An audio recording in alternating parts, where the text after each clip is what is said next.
dan il-kliem tibżaw xwajjin, tibżaw xwajjin, tibżaw xwajjin, jgħidilna Ġesu bil-qawwa illum, tibżaw xwajjin, tibżaw xwajjin, jien qiegħed hawn fosthom inħobbhom. Kristu hawn jitfalna id-dawl, ħalli dawlitna l-ħajjietna. Kristu jrid jgħidilna mill-ġdid, jien magħkom sa tmiem, tibżaw xwajjin, tibżaw xwajjin, tibżaw xwajjin, jgħidilna Ġesu bil-qawwa illum, tibżaw xwajjin, tibżaw xwajjin, jien qiegħed hawn fosthom inħobbhom. Il-paċi miegħek lilek li se segwi dan il-programm. Nibdew billi nsejħu fostna Trinità Qaddisa, fl-isem tal-Missier u tal-Iben u tal-Ispirtu Santu. Amen. Jien Sister Teresa Camilleri, Soru Agostinjana, bil-għajnuna tal-Alla rġajna ltqajna l-darbohra biex ngħaddu flimkien din l-iskeda ġdida. Il-programm ġdid tagħna jinsemmejtu Tibżawx huwa jien. Frażi li tennija Kristu, dak li jħobbna immensament. Frażi li timla lilek u lili b'kuraġġ trement quddiem it-tfixkil u l-problemi tal-ħajja. Dan hu programm bbażat kollu fuq l-iskrittura, ġojjel ta' ktieb, verament ġojjel, b'applikazzjoni għall-ħajja tagħna.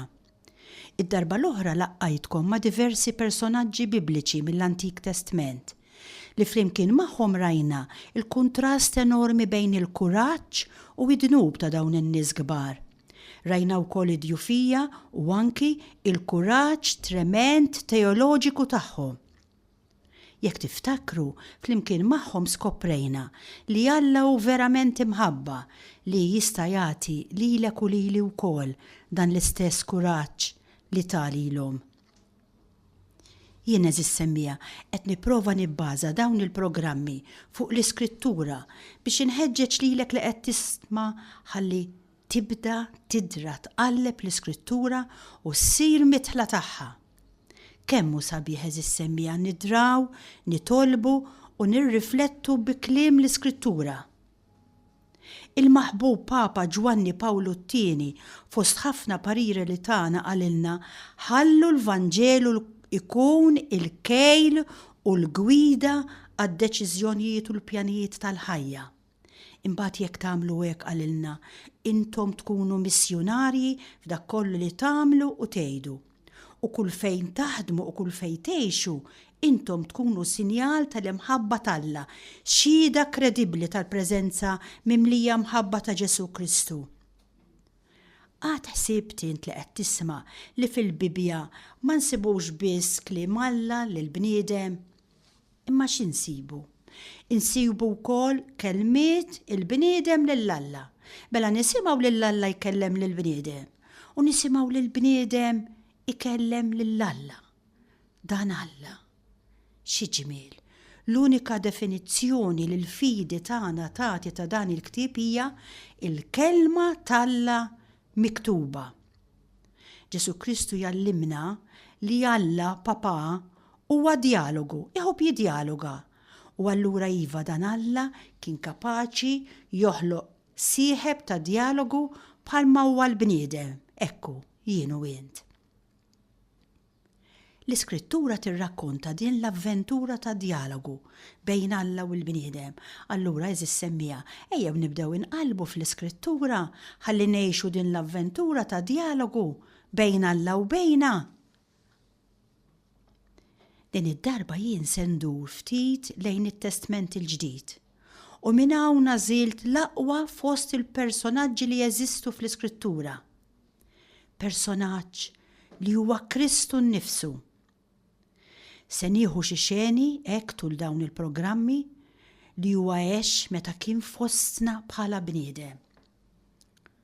Alla sar bniedem, bħali u bħalek. Riflessjoni li timmeraviljak. Nirriflettu fuq xi xeni u naraw x'nistgħu napplikaw għal ħajjitna. Is-silta fil-fatt li nixtieq nirriflettu fuq llum u u li minna l-mulejjek nebbaħni biex nagħti titlu lil dan il-programm hija mill-Vanġelu ta' San Mattew għal min jixtieq jiftaħ l-iskrittura miegħi. Kapitlu 14, versi 22 sa 33. Se naqra bil-mod is-silta. Ġesu jimxi fuq l-ilma. Ġa minn dan it-titlu naraw meravilja li ħadd mhu kapaċi jagħmilha jekk mhux dan Kristu, il-maħbub tagħna. Vers 22.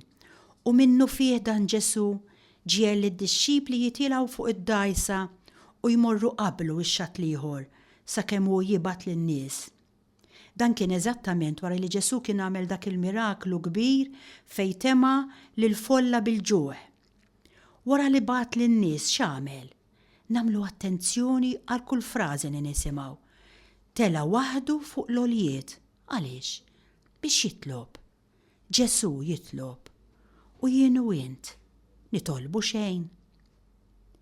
X'insar fil-għaxija kien għadu hemm fuq waħdu mitlu fid-dialogu ma' missieru. Sa dan it-tant id-dajsa kienet diġà f'nofs il-baħar titħabat mal-mewġ għax kellhom ir-riħ kontra tagħhom. Imbagħad fir-raba sara tal-lejl dan Ġesu mar lejn in-naħa tagħhom miexi fuq il-baħar. U marawh miexi fuq il-baħar u twerbru dan xi fantażma qalu u qabdu jgħidu bil-biża'. Iżda Ġesu minnu fih kellimhom u qalilhom għamlu l-qalb jienu tibżaw xejn. Ekku, u Ġesu illum qed itennija lilek li qed tisma'. Isimgħuha, tibżax huwa jien. Allura wieġeb Pietru u qallu, mulej, jekk huwa jien torna li niġi ħdejk fuq l-ilma. Ejja, qallu Ġesu. Pietru niżel mid-dajsa u qabad miexi fuq l-ilma u jersaq lejn Ġesu iżda meta ra li r-riħ kien qawwi. Beża dan, ħabat jereq u beda jgħajjat u jgħid salvani mulej. Malaj Ġesu mettidu qabdu. Bniedem ta' fidi żgħira, qallu, għaliex iddubitajt. Meta mbagħad it-tnejn telgħu fid-dajsa, ir-riħ waqaf. Dawk li kienu fid-dajsa inxteħtu jqimuh qalulu, tassew, int bin Alla. Ekku ejjew hekk nagħmlu ftit riflessjonijiet fuq din is-silta. Ordnali niġi ħdejk fuq l-ilma qallu Pietru. Ilma mqalleb. Iva żissemmija kellhom id-dajsa titħabat. Ir-riħ u l-mewġ fis-silta li rajna huma xbija ta' xiex. Tal-qagħda diffiċli li fiha trid tgħix il-Knisja. Il-Knisja hija jien u int. Kif irid jgħix kull Nisrani. Imma jista' biss jeħles mill-għarqa dak li ma jqegħdx il-fiduċja fih innifsu, iżda jqiegħda kollha kemm hi f'idejn dan Ġesu, il-maħbub tagħna li f'din is-silta huwa muri bħala Salvatur li għandu s-seta fuq il-ħolqien kollu. Hekk tajjeb hawn nifqu ftit u nirriflettu. Il-kelma ta' Alla li għadni kif smajt, kif qed tiffettwali l-ħajt illum? Liema huma l-mewġ u l-ħalel li magħhom irridu nħabtu wiċċna fil-ħajja tagħna bħala nsara. Ma liema tfixkiel trid tħabbat wiċċha din il-fidi tagħna.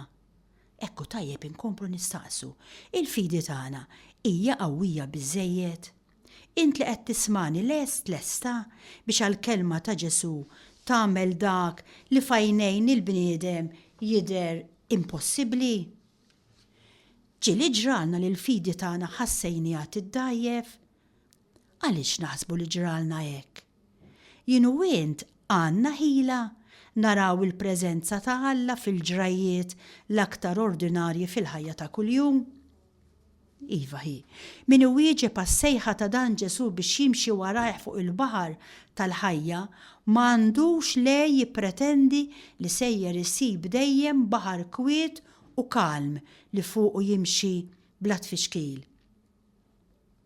Il-fidi tiegħi u tiegħek fi Kristu Ġesu tista' ssib ħafna tfixkil, ħafna mewġ u ħalel kbar li jippruvaw ikissruha u jarquha taħtom din il-fidi tagħna. Dan il-mewġ jista' jiġi fuqna taħt ħafna suriet, Jistgħu jiġuna diffikultajiet serji pereżempju anki fuq xi siltiet mill-Iskrittura jew xi fuq punti mit-tagħlim tal-Knisja li kultant itelfuna l-fiduċja fil-kelma t'Alla u fis-siwi tagħha għal ħajjitna llum. Min-naħa l-waħda nistgħu insibu ruħna hekk tajjeb li jkollna tant ġid materjali li nistgħu nibdew naħsbu li wara kollox m'għandniex bżonn iktar ta' Alla. U forsi mbagħad bil-mod il-mod nibdew naqgħu f'apatija kbira lejn dak kollu li għandu x'jaqsam mar-reliġjon. Din l-apatija tista' tkompli tiżdied minħabba il-mentalità materjalista li taħkem fl-ambjent li fih inkunu qegħdin ngħixu u minħabba l-ħajja maġla tal-lum li ħafna drabi ma tħallilniex żmien biżżejjed biex jiena u int naħsbu bis-serjetà fuq il-konsegwenzi kollha ta' dak li nkunu qegħdin nagħmlu. Min-naħa l-oħra jista' jiġi fuqna xi salipe kbir, jinnaf problemi fil-familja, mart, jew ikollna nħabtu wiċċna ma' diffikultajiet hekk serji li forsi nistgħu nibdew naħsbu li Alla donnu ma jafx x'inhu jagħmel, jew li mhux veru jħobbna bħala wliedu. U din it-tentazzjoni biex nitilfu l-fiduċja f'Alla tista' tkompli tikber jekk minkejja li nkunu tlabna b'tant ħerqa, Alla ma jagħtinix il-grazzja li nkunu tlabnieh. Eżis semmija, jekk jien u int nitilfu l-fiduċja f'Alla, inkunu tlifna l-istess pedament ta' ħajjitna. Iva, il-fiduċja f'Alla hija l-unika blata li tista' tibqa' sħiħa għal kull tempesta. Mingħajr din il-fiduċja fi Kristu nerqu żgur. Il-mewġ li jipprova jkisser fina din il-fiduċja f'Alla u għalhekk l-ar mewġ li qatt jista' jħabbat ma' wiċċna. Dan hu l-ar mewġ, mhux il-mart il-problemi, imma l-ar mewġ hu li jiena nista' nitlef il-fiduċja f'Alla u ninsa il-kelmiet tant ħelwin li ħerġin kontinwament minn fom Kristu tagħna. Tibżawx, huwa jien. F'waqtiet bħal dawn, min jista' jenna? Ġesu biss. Ġesu biss jista' jnewlilna idu biex iżommna fil-wiċċ. Min-naħa tagħna jeħtieġ li aħna wkoll nagħmlu is-sem tagħna. Meta l-baħar ma jkunx daqshekk imqalleb, jeħtieġ li jintu jien eżis semmija immantnu dejjem iżjed il-fiduċja tagħna f'Alla biex din tista' tibqa' dejjem sħiħa f'kull tfixkil. Iva, jeħtieġ li nsaħħu il-konvinzjonijiet tagħna fit-tjiba u l-ħniena bla tarf ta' Alla billi narfu dejjem iktar x'għamel għalina l-bnedmin. Ekku, dan Alla papa, x'għamel għaliku għalija? Kollox, mod speċjali dan Alla għamel ħaġa tremenda meta batilna l-ibnu Ġesu fostna. Jien u int jeħtieġ li jkollna esperjenzi personali li fihom narfu li Kristu le, mhux xi fantażma bħalma ħasbuh l-Apostli jew ħolqien tal-immaġinazzjoni tagħna, iżda dan Ġesu Kristu li jerġa' jtennilek u jgħidlek tibżax huwa jien. Dan Ġesu huwa persuna vera, ħajja, reali, huwa ħaj, preżenti ma' ġembek, lest biex inewwillek idejh kull meta tara fix-xejn tiegħek u ddur leħ bil-fiduċja kollha. Eżis semmija, il-fiduċja f'Alla hija rigal li huwa biss jista' jagħtihulna.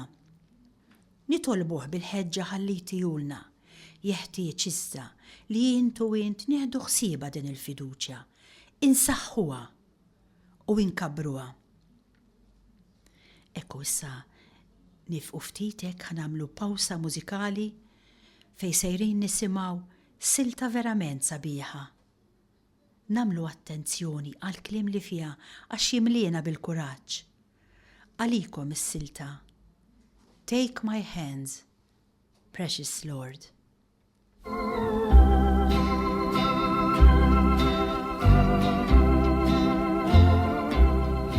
When my way groweth drear, Precious Lord, linger near when my life is almost gone.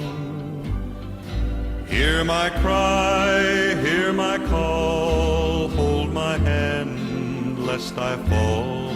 Take my hand, precious Lord, lead me on.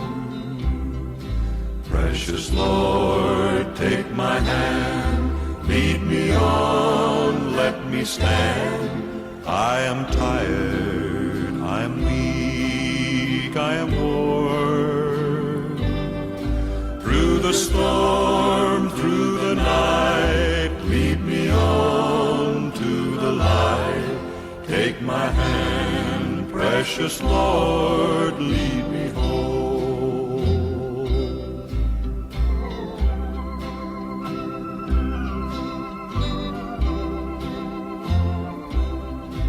When my work is all done and my race here is run, let me see by the light thou hast shone that fair city so bright where the Lamb is the light.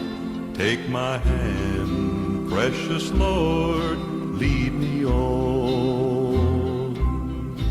Precious Lord, take my hand, lead me on, let me stand.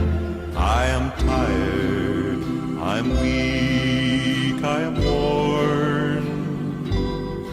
Through the storm, through the night, lead me on to the light. Take my hand, precious Lord, lead me home. Eżis semmija, ejjew namlu kuraġġ fit-tfixkil tal-ħajja. Veru li fis-silta Evangelika li smajna llum hemm diversi episodji li jaqtaw il-qalb, jew li jġibu magħhom ċertu biża wkoll. Hekk insemmu pereżempju d-dgħajsa bl-apostli fuqha fid-dalma tal-lejl titħabat mal-mewġ, jiżdied il-biża tal-apostli meta raw lil Kristu miexi fuq il-baħar u ħasbuh xi fantażma. Ma dawn nistgħu insidu l-episodju ta' Pietru li beda miexi fuq il-baħar imma għal ftit ma spiċċax fil-qiegħ li kieku ma kienx hemm Ġesu ħdeh li nawwillu idu meta kien ħabat se jereq. Imma il-frażi għamlu l-qalb jienu tibżaw xejn ġabithom f'sikkithom lill-apostli.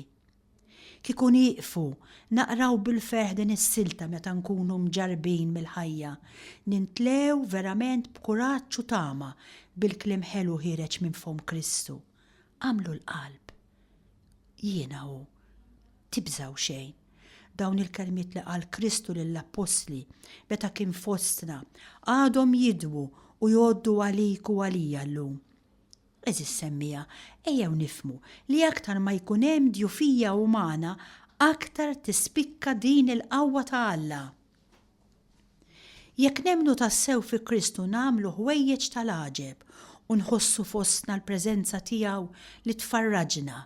Iva l-fidi fi Kristu trebbaħna, pero hemm kundizzjoni meħtieġa li hi fiduċja fih kif semmejna. Ejjew nemmnu eżis semmija li naslu fejn irridu naslu jekk ikollna rida tajba u nagħmlu ħilitna kollha. Nagħmlu kuraġġ u neqirdu l-biża', naffrontaw is-sitwazzjonijiet ibsin, nitolbu ħallitina fidi f'din il-qawwa superjuri li ġejja minn Alla li jista' kollox. Bih kollox isir possibbli għalina. Rajna fis-silta tal-Vanġelu li rajna hekk ippreżentatilna lil Pietru u d-dixxipli l-oħra fid-dgħajsa f'nofs ta' baħar bir-riħ kontra tagħhom. Kif ħafna drabi jiġri fil-ħajja tagħna. Darilhom Ġesu iżda ma għarfuhx. Kien pront qalilhom jienu tibżawx. Isimgħu llum jgħidha lilkom. Rajna l-Pietru wkoll irid prova aqwa dan li kien tassew Ġesu avolja raħ miexi fuq il-baħar u għalhekk qallu mulej jekk huwa jintordna li niġi ħdejk. Ġesu kif rajna qallu ejja. Għal din il-kelma Pietru niżel mid-dgħajsa u qabad jimxi fuq l-ilma u resaq lejn Ġesu. Mela l-fidi ta' Pietru bis-seta ta' Ġesu tagħtu l-qawwa biex jimxi fuq l-ilma. ara l-fidi x'tagħmel. Iżda meta l-fidi naqsitlu x'ġara, Pietru ħabat jereq. U hekk jiġri lili u lilek jekk tonqsilna l-fidi. Ġesu kien qed jassigura lil Pietru. Madankollu dan ma kienx biżżejjed, kienet meħtieġa il-fidi. U għalhekk Ġesu ċanfal lil Pietru, bniedem ta' fidi żgħira, għaliex iddubitajt? U għaliex iddubita Pietru? Għaxra li r-riħ kien qawwi u beża'. Il-fidi u l-fiduċja fi Kristu eżis semmija iridu jidhru fil-mumenti diffiċli, fil-maltemp. Ukoll meta kollox ikun jidher kontra tagħna. Jekk tagħmlu hekk ikun tafu kemm tħossu l-Ġesu magħkom fil-maltemp tal-ħajja. Il-fidi fi Kristu tat lil Pietru qawwa li jagħmel saħansitra dak li jidher impossibbli. In-nuqqas ta' din il-fidi kif rajna telfitu kollox. U l-istess jiġri lili u lilek. Il-fidi eżis semmija iġġibinna lil Kristu preżenti fostna u l-preżenza tiegħu iġġib magħha mill-ġdid il-kalma u l-bnazzi wara l-maltemp kif turina s-silta tal-Vanġelu li qrajna. Anzi, iġġib is-serħan tal-qalb, ilena ta' ħajja paċifika. Dawn huma is-sinjali tal-preżenza ta' dan Ġesu li kontinwament itennilek il-frażi ħelwa hekk ma niġbax ngħidha. Tibżax huwa jien. Forsi tiftakru anki il-maħbub Papa Ġwanni Pawlu II fil-bidu tal-Ministeru tiegħu meta bdiet tidwi mill-ewwel din l-eżortazzjoni. Tibżawx. Iva dan għamlu sa mill-ewwel omelija fi Pjazza San Pietru. Tibżawx. Mhux kliem li ntqal fil-vojt u kliem li għandu eruq fil-fond tal-Evanġelu. Huwa kliem li ntqal minn Kristu stess. Min xiex għandna nibżaw? M'għandniex nibżaw mill-verità, speċjalment fuqna nfusna ikompli l-Papa. Dan San Pietru għarfu jum wieħed bħeġġa li ma bħala meta qal lil Ġesu, tbijat minni mulej għax jiena raġel midneb. Għal dal-kliem Ġesu xwieġbu, tibżax. Min issa l-qoddim tkun taqbad in-nies. Kristu wkoll ħafna drabi għamel din l-istedina biex ma jibżawx lil dawk li magħhom kien iltaqa'. Fil-fatt dan qal l-Anġlu lil Marija, tibżax. L-istess ħaġa qal lil San Ġusepp, tibżax. Hekk kien jgħid Ġesu lill-Apostli kemm il-darba u speċjalment wara li qam mill-imwiet kien itenni, tibżawx għax kien iħoss li kienu qed jibżaw. Ma kienux żguri li dak li kienu qed jaraw kien l-istess Kristu li kienu jafu. Beżaw meta ġie arrestat u beżaw aktar meta mqajjem mill-imwiet u derilhom. Kull darba li Kristu jħeġġiġna biex ma nibżawx, fi ħsiebu hemm dejjem kemm Alla Papa u kemm il-bniedem. Irid jgħidilna tibżawx minn Alla. Iżda jitolbuh miegħi missierna, ara, huwa missieri u huwa missierkom, irid ifissrilna Ġesu.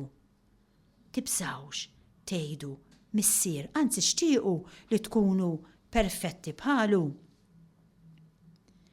Mela tibżawx mill-misteru ta' Alla, tibżawx mill-imħabba tiegħu, tibżawx mid-djufija tal-bniedem u lanqas mill-kobor tiegħu.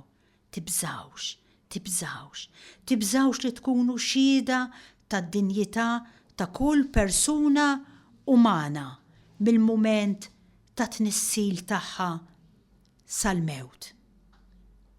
Eżis semmija, nintasbu mimlin fidi fiskiet quddiem dan il-mulej. Għax jekk permezz tal-fidi int li qed tisma' issib lil mulej din is-sejba tnissel fik mistrieħ, għena u paċi u kol qalb it-tiġrib, tbatija u slaleb tal-ħajja. U meta ssib lil mulej u tqiegħed fih il-fiduċja kollha tiegħek, allura tkun kapaċi tagħmel kollox, tirbaħ kollox, tissapporti kollox. Tajjeb nistaqsi lilek u lili, fejn insabu aħna? X'se jiswilna li aħna nsara għandna is-sagramenti, nisimgħu it-talim ta' Kristu, insegwu kull programm fuq Radio Marija. Forse nemmenu veru, Iżda hemm fina dik il-fidi li talab Kristu minn Pietru. U jekk nemmnu fi Kristu, ħajjitna qed tinbidel u tikseb dik il-paċi u mistrieħ tal-qalb li huma effetti tal-preżenza tiegħu.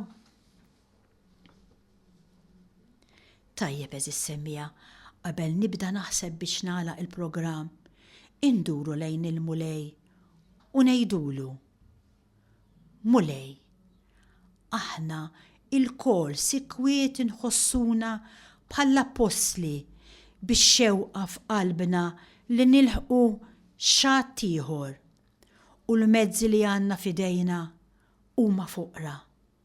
Ma nafux kemm huma tajbin biex nilħquh. Għandna dajsa biex naqsmu għadajjar wisaj. Int ħeġġiġna biex insalpaw u aħna nippruvaw għax ħerqanin biex nibdlu ħajjitna. Kontrina, Mulej, però iqumu l-irjieħ taħkimna l-biża, inħossuna weħedna, il-ħalel u l-mewġ tilajna lina u lilek kultant nilmħu krieqet. Imma jista' jkun li dan mhuwiex ħlief is-sinjal li setetek hija hekk qawwija li l-irwiefen tad-dinja lanqas biss jiddisturbawk. Mulej, u kellem ir-riħ. In-nifs ta' fommok l-aktar ħelu u aktar b'saħħtu mill-aqwa infieħ tal-forzi dinjin.